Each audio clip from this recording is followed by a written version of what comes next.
बहुत समय पहले की बात है। दीपनगर नाम का एक छोटा सा गांव था। वहाँ के लोग मिलजुल कर हंसी खुशी अपना जीवन व्यतीत करते थे। पर गांव में एक बड़ी समस्या थी, पानी की। गांव में पानी का केवल एक ही स्रोत था, एक पुराना कुआं। गांव के सभी लोग उसी कुएं से पानी लेकर अपना काम चलाते थे। ऐसे ही दिन बीत रहे थे, लेकिन एक सुबह कुछ गांव वाले पानी लेने गए तो उन्होंने कुएं में एक जहरीला सांप मरा हुआ पाया। यह खबर तेजी से पूरे गांव में फैल गई। बावजूद इसके कुछ लोगों ने इस पानी को पीने की भी कोशिश की, लेकिन वे बीमार हो गए। गांव के बुजुर्ग रामलाल बोले, अरे भगवान, अब क्या होगा? अगर यह कुआं इस्तेमाल नहीं कर सकते तो पानी कहाँ से लाएंगे? मनोज ने भी चिंतित होकर कहा, यह पानी अब जहरीला हो गया है, कुछ करना पड़ेगा, नहीं तो हम बूंद बूंद पानी के लिए मर जाएंगे। तभी कुछ लोगों ने सुझाव दिया, हमें सरपंच जी के पास जाकर ये खबर बतानी चाहिए। हाँ, इस समस्या का कोई न कोई समाधान तो निकालना ही होगा। सभी गांव वाले सहमत हो गए। कुछ ही देर में सरपंच रामदास गांव वालों से मिले और उनसे पूछा, बताओ, क्या मामला है? सरपंच जी, हमारे कुएं में जहरीला सांप मरा हुआ पाया गया है। अब यह पानी पीने लायक नहीं रहा। कुछ लोगों ने पीने की भी कोशिश की तो वे बीमार पड़ गए। हमें इस समस्या का हल चाहिए। सरपंच ने गहरी सांस लेते हुए कहा, यह तो बड़ी समस्या है, लेकिन चिंता मत करो। मेरी नज़र में एक आदमी है, मुखिया मान सिंह।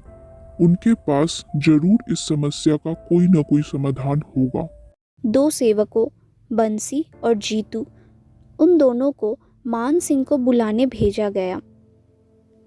थोड़ी देर में मान सिंह पंचायत में पहुंचे। सरपंच बोले, मुखिया जी, अब आप ही कोई उपाय बताइए। हमारे गांव का कुआं जहरीला हो गया है, लोग परेशान हैं। मुखिया ने थोड़ी सोच में डूबने के बाद कहा, सरपंच जी, पुराने कुएं को शुद्ध करना मुमकिन नहीं है। मेरा सुझाव है कि हम नया कुआं खोदें। यह काम मुश्किल तो होगा, लेकिन अगर गांव वाले एकजुट होकर मेहनत करें तो हम यह काम जल्द ही पूरा कर सकते हैं। सरपंच ने सहमति जताई और बोले, मुखिया जी, आप सही कह रहे हैं। मेहनत से ही हमें मुसीबतों का हल मिलेगा। तो आज से ही काम शुरू करते हैं। गांव वालों ने भी हामी भरते हुए कहा, हम सब मिलकर नया कुआं खोदेंगे। अब गांव के लोग एकजुट हो गए। वे दिन रात मेहनत कर कुछ ही दिनों में एक गहरा कुआं खोद लेते हैं। तभी बारिश का मौसम भी आ गया और भारी बारिश हुई। कुएं में पानी पूरी तरह भर गया।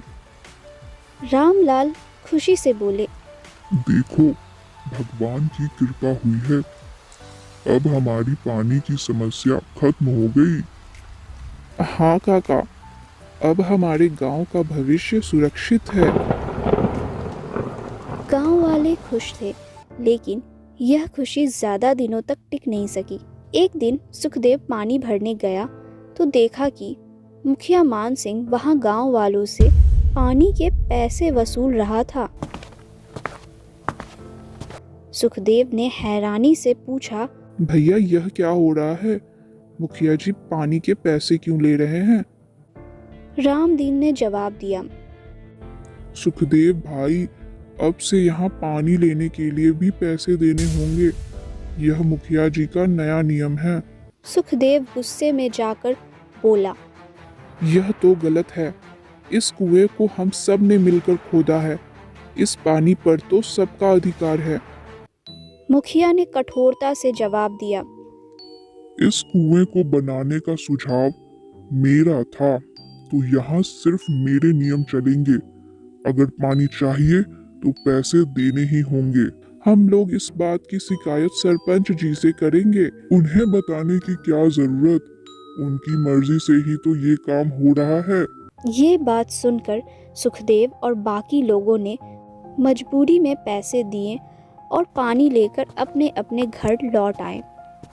उसने सारी बात अपनी पत्नी राधा को बताई।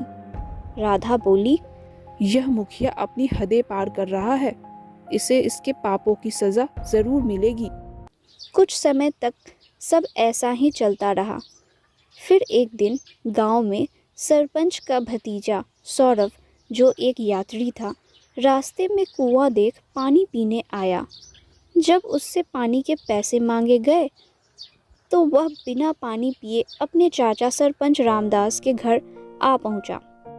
बातचीत के दौरान सौरभ ने चाचा से पूछा कि इस गांव में कुएं का पानी इस्तेमाल करने पर पैसे देने का नियम क्यों बना हुआ है? ऐसा तो मैंने पहली बार देखा है। ये बात सुनकर वे आश्चर्यचकित हो गए। उन्होंने तुरंत सारे गांव वालों को बुलवाया। पूछने पर गांव वालों ने रोष में कहा, हाँ सरपंच जी, मुखिया मान सिंह हमसे कुएं का पानी इस्तेमाल करने के लिए पैसे लेते हैं। उसने कहा है कि यह आपका आदेश है। क्या यह सच है? इसके बाद मुखिया मान सिंह को बुलाया गया। सरपंच ने गुस्से में मुखिया से पूछा, मान सिंह, क्या तुमने मेरा नाम का झूठा सहारा लेकर गांव वालों से पैसे लेने का यह अन्याय किया है? मुखिया ने सिर झुकाकर कहा, मैं तो बस गांव के विकास के लिए पैसे जमा करना चाहता था। मेरे कोई गलत इरादे नहीं थे। अगर मैंने गलती की है तो मैं माफी मांगता हूँ। सरपंच ने कठोरता से कहा, तुम्हारी माफी से गांव वालों को न्याय नहीं मिलेगा। तुम्हें सारे गांव वालों के पैसे वापस लौटाने होंगे। गांव वालों ने सरपंच को धन्यवाद दिया। सरपंच ने घोषणा की कि कुएं का पानी अब सभी के लिए मुफ्त रहेगा। आगे से कोई अन्याय नहीं होगा। अब गांव में फिर से खुशियां लौट आई। वे सभी एकजुट होकर रहने लगे।